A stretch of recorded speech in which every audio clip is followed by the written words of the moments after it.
Վերջերս մի վրացական հոլովակ էի դիտում, որտեղ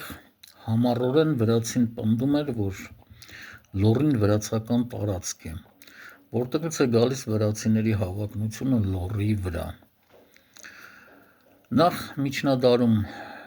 որոշ ժամանակահատված եղել է լոռին վրացական թագավորության մեջ։ Բացի այդ 1918 թվականին վրացիները պնդել են, որ ամբողջ Թիֆլիսի գուբերնիան պետք է մտնի նորաստեղծ վրացական պետության մեջ։ Բնականաբար հայերը դրան դեմ են եղել, քանի որ ամբողջ հարավային հատվածը Թիֆլիսի գուբերնիայի բնակեցված էր հայերով, հիմնականում դա լոռին էր, և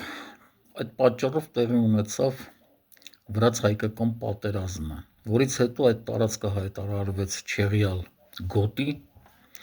որից հետո միացվեց արդեն սովետական Հայաստանին։